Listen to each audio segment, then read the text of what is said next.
Estamos en la carta, en el libro de Nehemías, por lo cual les voy a animar que vayan ahí al libro de Nehemías y sigan conmigo lo que estamos aprendiendo. Si usted no ha estado por alguna razón con nosotros, déjeme decirle que hemos estado estudiando este libro de Nehemías. Hoy estaremos analizando el capítulo 9 y el capítulo 10 de este libro. Si usted no ha podido estar y de repente ya no sabe de qué estamos hablando, no se preocupe, usted tiene el libro de Nehemías en su Biblia. Pero antes de yo seguir, déjenme hacer una pequeña evaluación con ustedes que están aquí en el edificio. Déjenme preguntarles, ¿cuántos están leyendo el libro? Pero antes de que levanten la mano, no es para decir shame on you, los que no están leyendo, o para decir, menear mi cabeza y decir, uy, muy poquito lo leyeron. Simplemente quiero hacer una evaluación. Quiero ver dónde estamos. Ahora sí. ¿Cuántos están leyendo el libro de Nehemías? Levante su mano durante esta serie. ¡Wow! Excelente. ¿Cuántos han leído el libro de Nehemías anteriormente? Levante su mano. Excelente. ¿Cuántos van a leer el libro de Nehemías? Y los que no levantaron la mano, bueno, está bien, luego hablamos.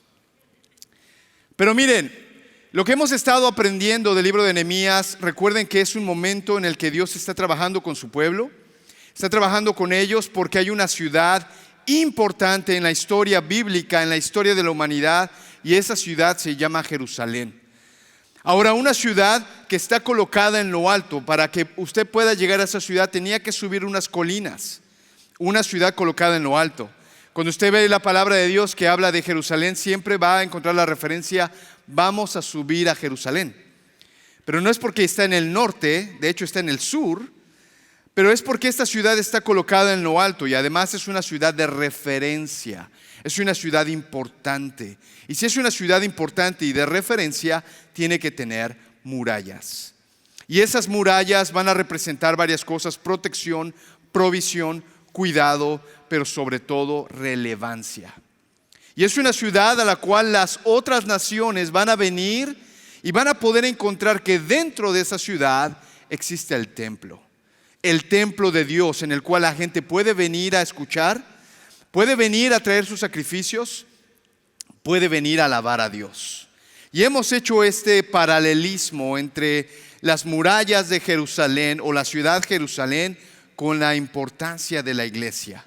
Y cuando hacemos un paralelismo nos referimos a que nosotros no somos Israel, esta no es Jerusalén, y lo que estamos levantando no son murallas de protección para que nadie más entre. Pero estamos haciendo un paralelismo diciendo la iglesia es de relevancia.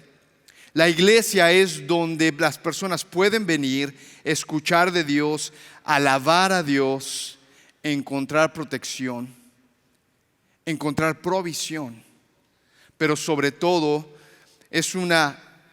la iglesia es una donde la gente puede venir a encontrar a Dios. Por eso hacemos este paralelismo, y lo que estamos aprendiendo con Nehemías queremos llevarlo de la mano hacia donde estamos el día de hoy. Así que si han estado con nosotros, saben que ya hace una semana atrás hablamos del capítulo 8, donde se encuentra la lectura de la ley, donde ya no es Nehemías el gobernador, sino este hombre Esdras. Prepara su corazón para inquirir en la ley de Jehová, prepara su corazón para prepararlo, para ponerlo en práctica, pero ahora también para enseñarlo. Y vimos que la congregación en ese lugar estuvieron cerca de 6 horas leyendo la palabra, escuchándola, y después pasaron otras 6 horas aproximadamente en adoración y en confesión de pecados. Vamos a ver algunas partes del capítulo 9, vamos a repasar algunas cosas. No lo vamos a leer todo por obvia razón de tiempo, pero sí quiero resaltar algunas cosas que van a ser importantes para la iglesia de The Heights en español el día de hoy. Pero a manera de recapitulación, vayan conmigo a Nehemías capítulo 9, y lo que podemos encontrar ahí es de los versículos 7 al 25. Usted puede hacer la lectura en casa. Vaya por favor, no se pierda nada de esto. Pero al estar leyendo el capítulo 9 de Nehemías, se va a encontrar del que los versículos 7 al 25 van a estar ellos recordando lo que Dios hizo a favor del pueblo de Israel. Ellos van a estar mencionando milagro tras milagro. Lo que hacen con Esdras es quizá para algunos la primera vez que escuchan la ley. Escuchan que Dios escoge a Abraham y después los llevan cautivos a Egipto y después Dios los libera de Egipto con milagros y maravillas. Y del versículo 7 al 25, historia tras historia de reconocer que Dios es bueno y que ha hecho milagro tras milagro. Pero vea el versículo 26 del capítulo 9. Esdras capítulo 9 versículo 26 empieza con una palabra clave. Y esa palabra clave es pero.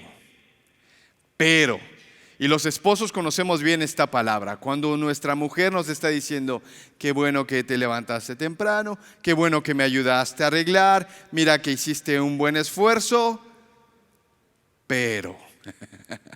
Y ya sabemos que después de ese pero, ahora viene toda una lista de cosas que no hiciste bien, que no pusiste cuidado. Y no importa lo bien que hayas hecho antes, esa palabra pero tira abajo todo aquello bueno que se ha hablado. Y lo que ellos están diciendo es que Dios ha sido bueno, nos ha cuidado, Dios nos ha bendecido, nos proveyó de comida y de alimento. Pero lo que hizo el pueblo de Israel, dice, te provocaron a ira, se rebelaron contra ti, echaron tu ley tras sus espaldas, mataron a tus profetas que protestaban contra ellos para convertirlos a ti, e hicieron grandes abominaciones. Y entonces viene toda una lista de cosas que el pueblo de Israel hizo en contra de Dios. Ahora, ¿por qué es importante este versículo 26? Porque lo que ellos van a hacer, van a reconocer que Dios es bueno, pero se van a dar cuenta de que el resultado o la respuesta de ellos no fue a la altura de lo que Dios ha hecho. Ahora, yo no sé tú, pero yo puedo contar las bendiciones de Dios y no solamente con mis dedos. Yo quiero que estés pensando, o que de alguna forma al salir de aquí hagas una lista de las bendiciones que Dios te ha dado. Y no vayamos muy lejos. Tienes aire en tus pulmones esta mañana. Esa es la primera. Cuando te levantaste, viste a tu esposa o a tu esposo, y esa es la segunda. Y la tercera, viste a tus hijos, o mejor dicho, quizá tenías un techo, quizá aunque hizo frío, pero tenías calefacción, tenías unas cobijas, y podríamos ir cosa tras cosa enumerando las bendiciones de Dios. Pero si somos honestos, tú y yo también vamos a poner la palabra pero. Porque aunque Dios te esté bendiciendo, seguramente pero no has sido o no te has comportado a la altura. Y no te voy a pedir que levantes la mano porque va a quedar mal, pero la verdad es que muchos de nosotros, aún teniendo bendiciones de Dios, no nos comportamos a la altura. Por eso lo que vamos a ver en el libro de Nehemías, en el capítulo 9, es que vamos a ver una confesión grupal. Lo que vamos a ver en los versículos 32 al 37, más adelante, ahora los vamos a leer. Lo que vamos a ver ahora es que ellos reconocen que Dios es bueno, reconocen que no se han portado a la altura, pero ahora van a confesar su pecado. Ahora, yo no sé tú, pero yo he escuchado muchas veces cuando alguien confesa sus pecados, dice: Dios, perdóname por todos los pecados que yo hice esta semana. ¿Lo has escuchado? ¿Lo has dicho?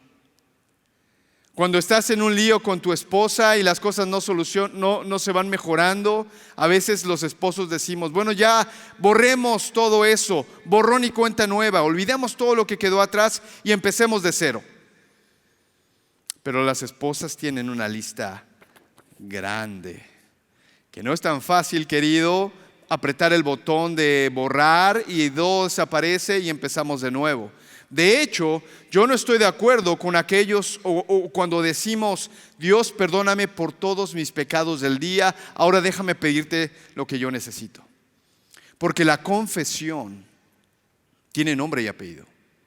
La confesión necesita ser definida. Por eso lo que vamos a ver en los versículos 32 al 37, y te voy a pedir que te pongas de pie para hacer esta lectura. Hace rato que no lo hacemos. Ponte de pie, vamos a leer versículos 32 al 37 y van a estar ahí en la pantalla. Vamos a usar la Reina Valera 60. Dice la palabra de Dios: ahora pues, Dios nuestro, Dios grande, fuerte, temible, que guardas el pacto y la misericordia, no se ha tenido en poco delante de ti todo el sufrimiento que ha alcanzado a nuestros reyes, a nuestros príncipes, a nuestros sacerdotes, a nuestros profetas, a nuestros padres y a todo tu pueblo, desde los días de los reyes de Asiria hasta este día. Pero tú eres justo en todo lo que ha venido sobre nosotros, porque rectamente has hecho, mas nosotros hemos hecho lo malo. Nuestros reyes, nuestros príncipes, nuestros sacerdotes y nuestros padres no pusieron por obra tu ley, ni atendieron a tus mandamientos y a tus testimonios con que les amonestabas. Y ellos en su reino y en tu mucho bien que les diste, y en la tierra espaciosa y fértil que entregaste delante de ellos, no te sirvieron, ni se convirtieron de sus malas obras. He aquí que hoy somos siervos, henos aquí, siervos en la tierra que diste a nuestros padres, para que comiesen su fruto y su bien. Y se multiplica su fruto para los reyes que has puesto sobre nosotros por nuestros pecados, quienes se enseñorean sobre nuestros cuerpos y sobre nuestros ganados conforme a su voluntad, y estamos en grande angustia. Toma tu asiento, por favor.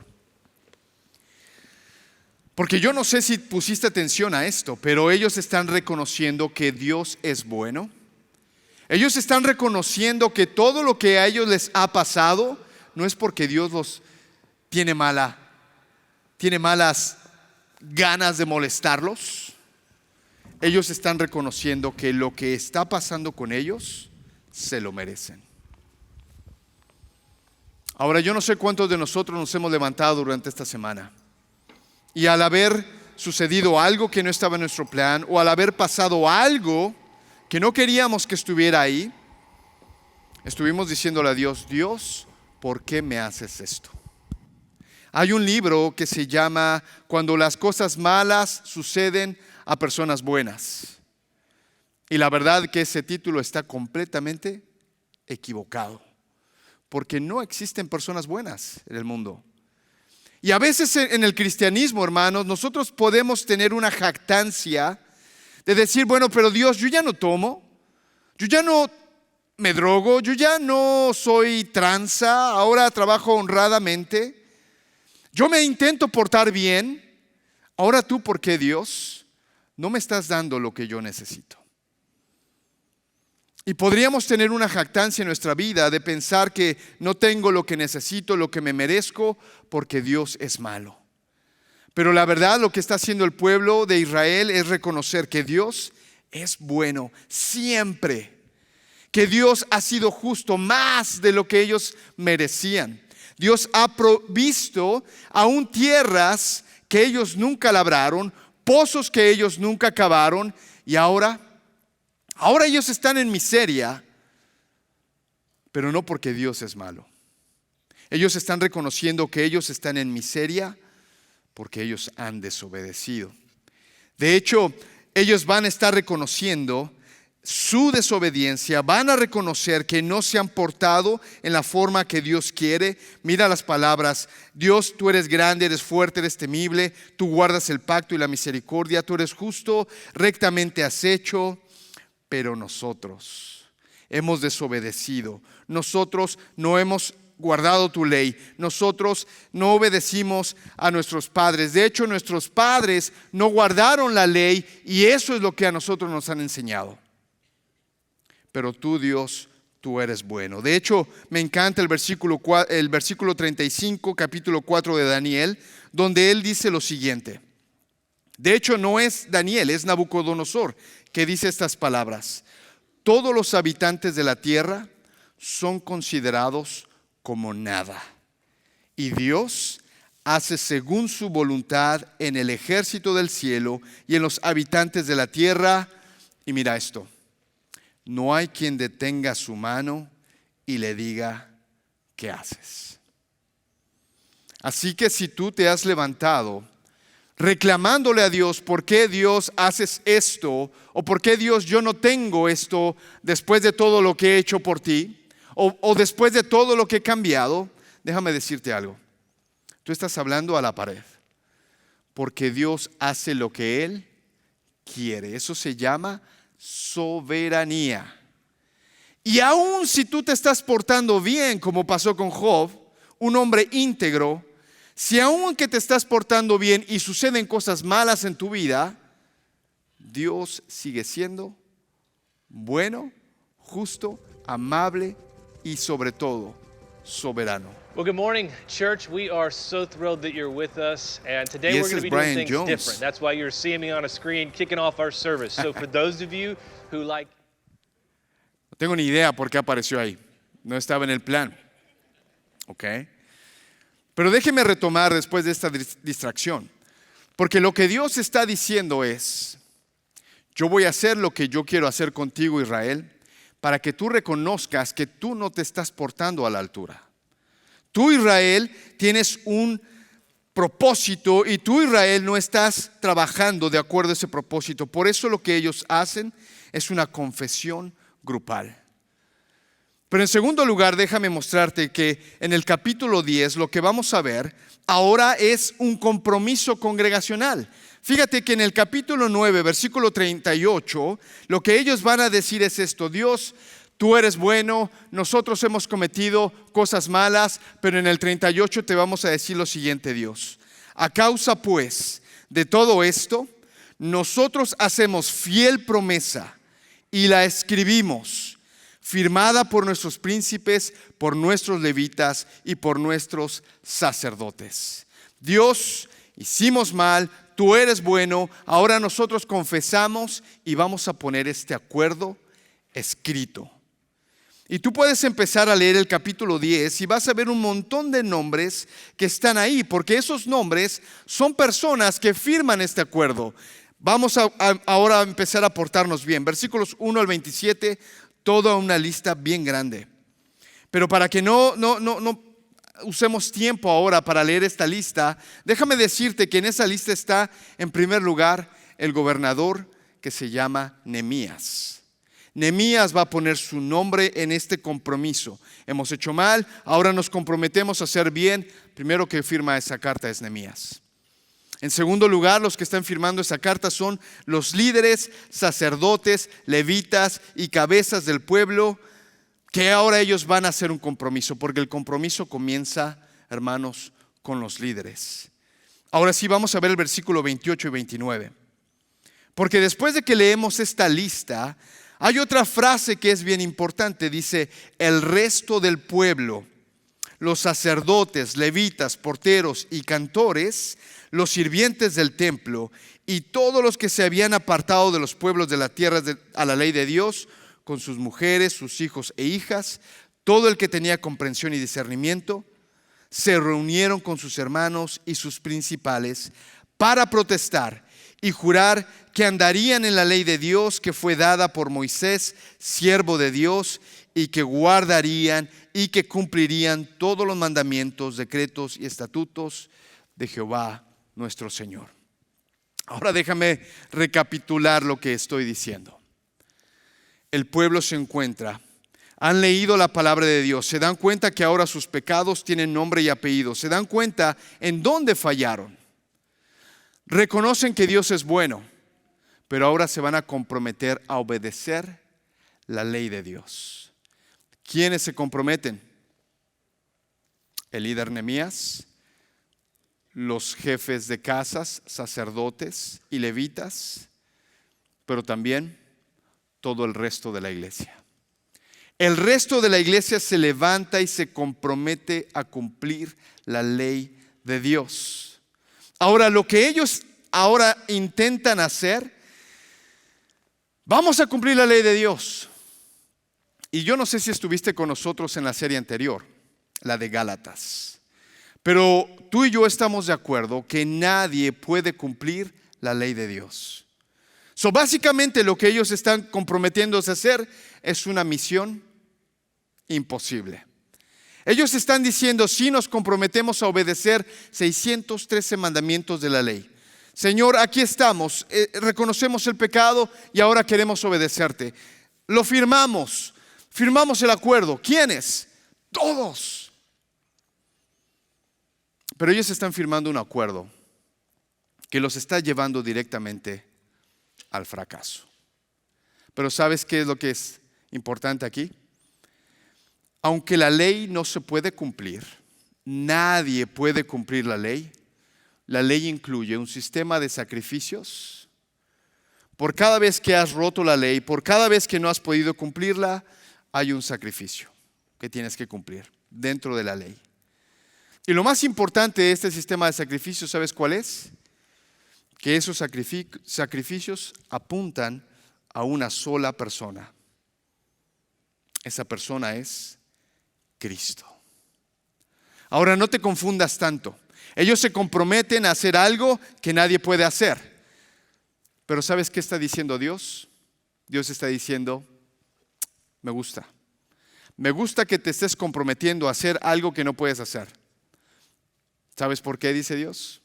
Porque en el momento que te levantes y quieras cumplir algo que no puedes hacer, tus ojos van a estar mirando a Cristo. Cuando te comprometas a hacer algo que no puedes y no lo puedas hacer, no lo puedas lograr, vas a frustrarte, pero vas a venir a Cristo. Porque el sistema de sacrificios, de hecho la ley completa está apuntando a una sola persona, está apuntando a Cristo. Ahora, yo no sé si estás viendo toda la imagen ahora, pero vamos a ir aterrizando en esto. Porque hay personas aquí en la iglesia que se van a levantar como estos hombres y van a decir, nos comprometemos a cumplir toda la ley.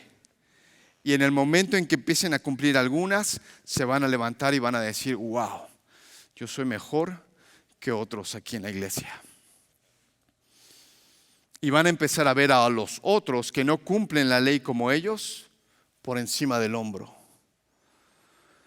De hecho, una vez que el libro de Nehemías termina, lo que va a surgir durante esos 400 años llamados del silencio es este grupo de personas llamados los fariseos. Van a surgir personas que van a tratar de cumplir la ley. De hecho, van a cumplir la ley y algo más, dicen ellos. Rompiendo completamente el propósito de Dios. El propósito de Dios es, aquí está una ley que no puedes cumplir. Y cuando no la cumplas, lo que necesito es que vengas de rodillas, hagas un sacrificio que apunta hacia Dios. Pero los fariseos no hacen eso. Ellos, en lugar de mirar a Dios, en lugar de mirar a Jesús, empiezan a mirarse a ellos mismos, su propia justicia, y empiezan a querer ponerse delante o encima de otros. Pero recuerda que al no poder cumplir la ley, la gente tendría que estar viendo a Cristo. Tendrían que estar viendo ahora a ese Redentor que viene por nosotros, que va a cumplir la ley por completo.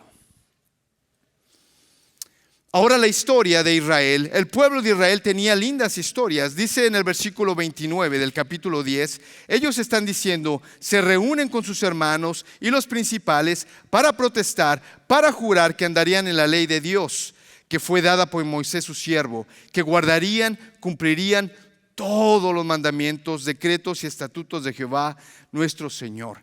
Ellos tienen una linda historia. El pueblo de Israel empieza a ver la historia de David. Empiezan a ver la historia incluso de Moisés, empiezan a ver la historia de Samuel y dicen, es posible obedecer la ley y estar bien con Dios. Ellos tienen una rica historia, pero el problema es que ellos no están mirando a Jesús. En el versículo 32 del capítulo 10, aquí está lo que te digo, los radicales dicen lo siguiente: nos impusimos la obligación de contribuir cada año con 4 gramos de plata para los gastos del templo de nuestro Dios. ¿Eso Dios lo había ordenado? Esto fue un extra que ellos quisieron poner. Nos impusimos a nosotros mismos. Los overachievers, diríamos en inglés. Aquellos que les dices algo, pero quieren, por hacerse notar, quieren sobresalir y decir algo más. Por ejemplo, Pedro. Pedro era un overachiever. Cuando Jesús les está diciendo, tengo que lavarle los pies para que entonces podamos participar de la cena, ¿cuáles son las palabras de Jesús, de Pedro? Pedro dice, no, Señor, no los pies, sino lávame todo. Overachiever. Cuando Jesús les está diciendo, muchos de ustedes después de esto me van a abandonar, Pedro contesta, no, Señor, jamás eso acontezca. Overachiever. En pocas palabras, fariseo, queriendo hacerse notar, queriendo ponerse por encima de otros y no mirando a Jesús, no mirando que es algo que no puedes cumplir. Los radicales, los que quieren obedecer mucho más, pero también están los que ponen la vara muy abajo. Los que después de ver la ley y decir, no se puede cumplir, entonces no se esfuerzan para nada. En un momento, y quizá tú acabas de escuchar, que la ley es algo que no se puede cumplir, entonces muchos de ustedes acaban de pensar, ¿y entonces para qué está la ley? Entonces, ¿para qué vengo a la iglesia? Si la ley no se puede cumplir, entonces ¿para qué está? Bueno, comamos y vivamos, que mañana moriremos, decían los Gálatas. Pero la verdad es que ni siquiera es uno ni el otro. Tenemos que encontrar un equilibrio, porque sí hay que obedecer. La obediencia es importante. Recuerda esto. El propósito de Dios para Israel, ¿cuál era? Que fueran un país próspero, que fueran un país que estuviera gobernando sobre otros. La respuesta es no. El propósito de Dios para Israel es el de Génesis capítulo 3, versículo 15.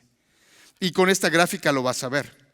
La gráfica que nos muestra que lo mismo que Dios está pensando para el pueblo de Israel, en este caso con Nehemías, es lo mismo que Dios espera de la iglesia.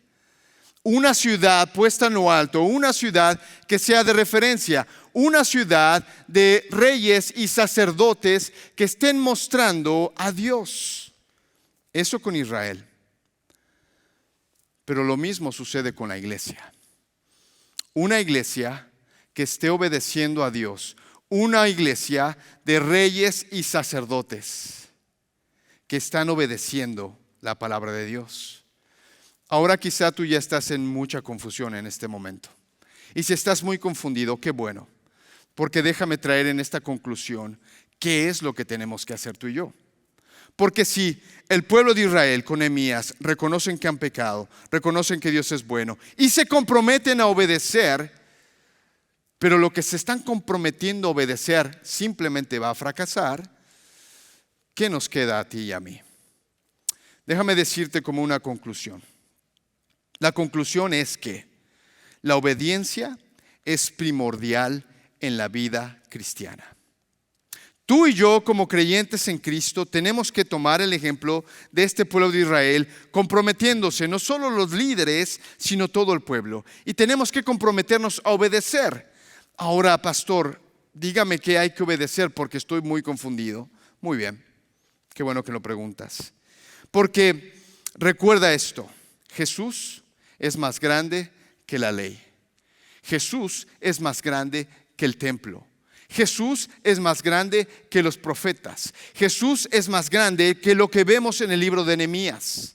De hecho, acompáñame ahí a Mateo capítulo 28, versículos 19 al 20. Mateo capítulo 28, 19 al 20. Y creo que aquí es donde nosotros tenemos que imitar lo que está pasando en el libro de Nehemías. Porque tenemos que ser una ciudad de referencia, un pueblo donde la gente pueda venir a escuchar de Dios. Mateo 28, versículos 19 al 20 dicen lo siguiente. Por tanto, vayan y hagan discípulos de todas las naciones, bautizándolos en el nombre del Padre y del Hijo y del Espíritu Santo. Y aquí en el versículo 20 está la clave que quiero resaltar hoy. ¿Qué hay que hacer? enseñándoles a obedecer. ¿Qué dice ahí? Todo lo que les he mandado a ustedes, y les aseguro que estaré con ustedes siempre hasta el fin del mundo. Pastor, ¿qué es lo que tenemos que obedecer? Estoy muy confundido. Querida iglesia, usted al abrir la ley en Éxodo puede pensar que tiene que dejar de comer puerco. Puede pensar que tiene que ahora no cortarse la barba o dejar de hacer muchas cosas si usted toma los mandamientos del Antiguo Testamento literalmente. La verdad es que Jesús es superior que eso. Y Jesús dijo, yo no vengo a quitar la ley, sino yo vengo a cumplirla. Y en pocas palabras le voy a decir qué es lo que como iglesia tenemos que obedecer y en qué estaremos haciendo énfasis en el futuro. Lo que tenemos que obedecer, hermanos, son los mandamientos de Cristo. Los mandamientos de Cristo. Entonces, no vamos a completar el tema del día de hoy, pero sí lo quiero dejar en sus mentes porque tenemos que hacer un compromiso como iglesia.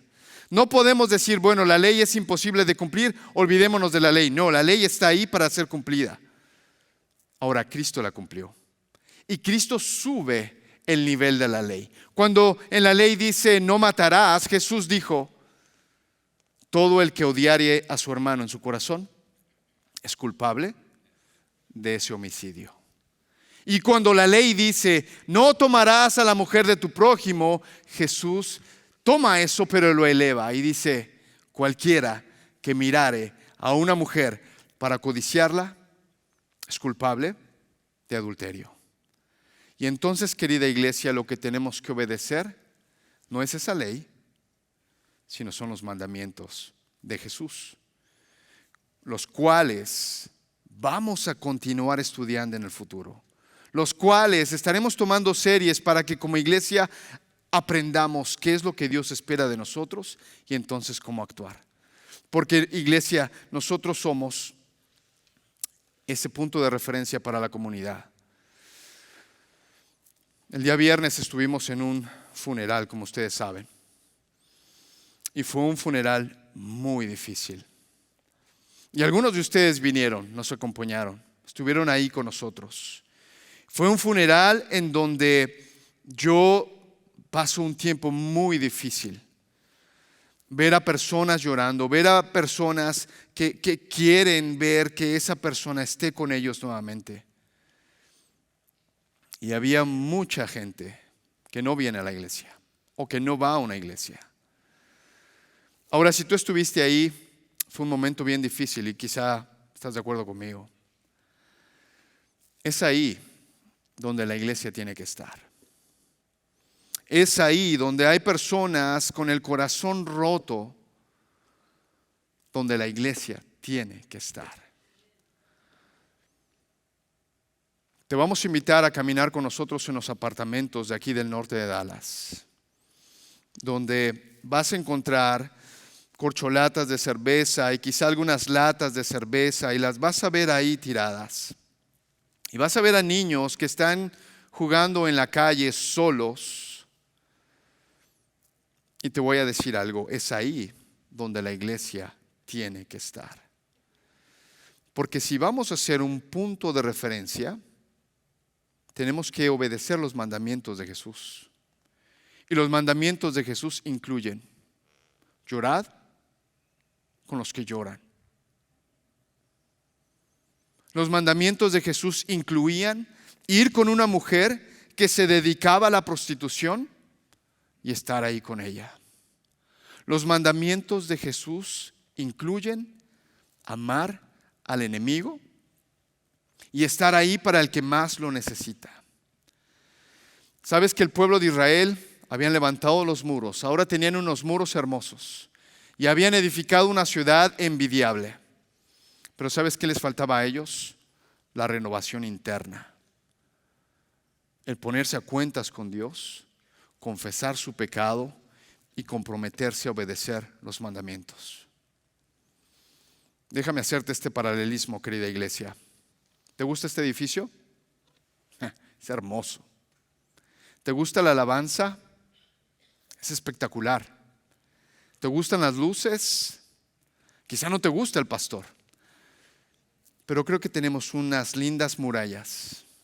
Tenemos un lindo edificio. Hemos construido y estamos aquí quizá con pozos que no cavamos y podemos estar aquí disfrutando esto.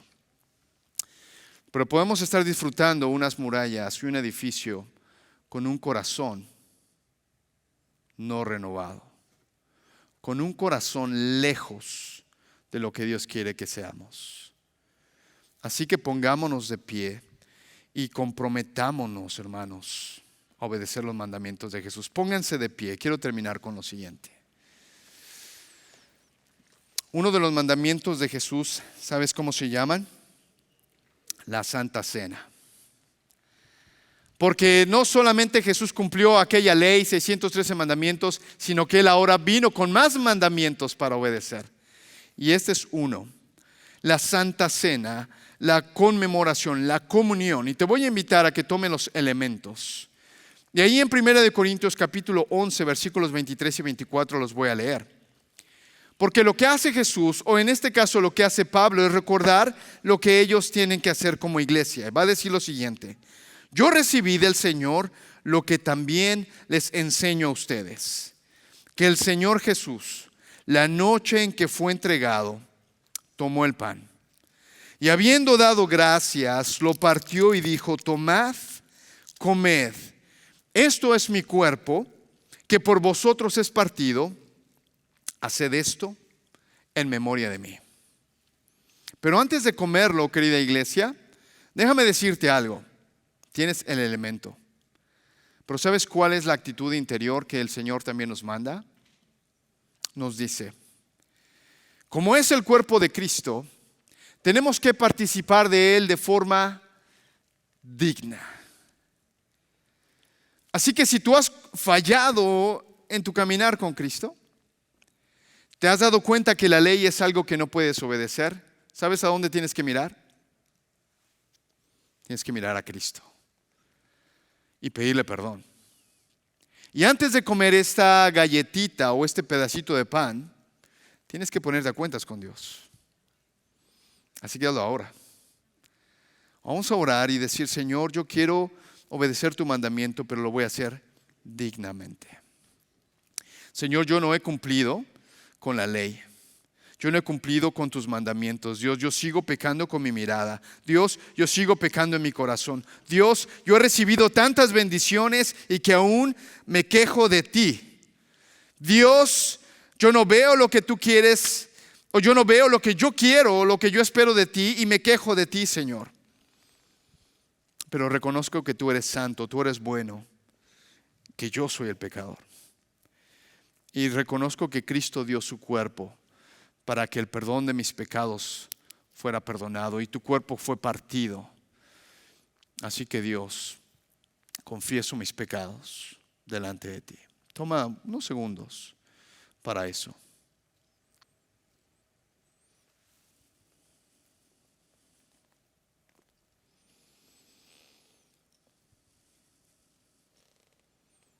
Y ahora que has confesado tus pecados, y quizá le dijiste: perdón por todos mis pecados, te voy a animar a que vayas a casa y pidas perdón por cada pecado. Pero si lo has confesado, ahora podemos participar del cuerpo de Cristo.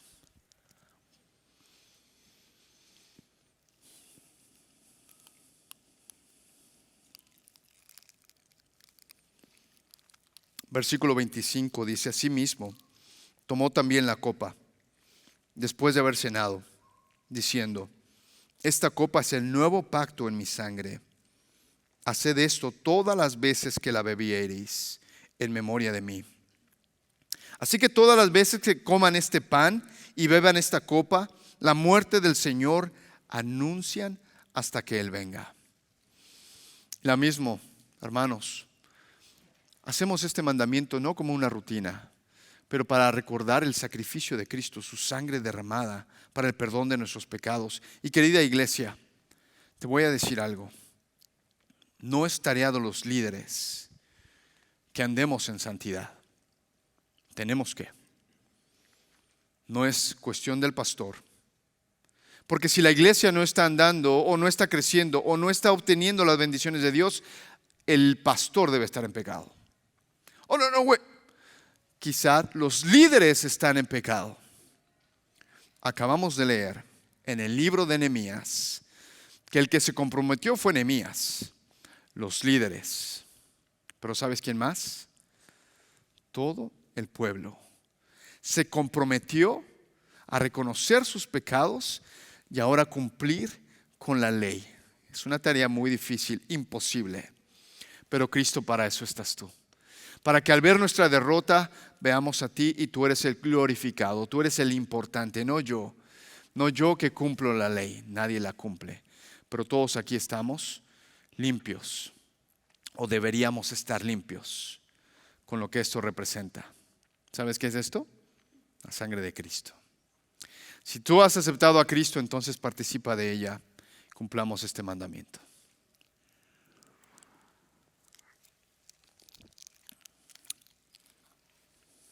Querida iglesia, yo creo que el Señor nos ha traído hasta acá con un lindo propósito.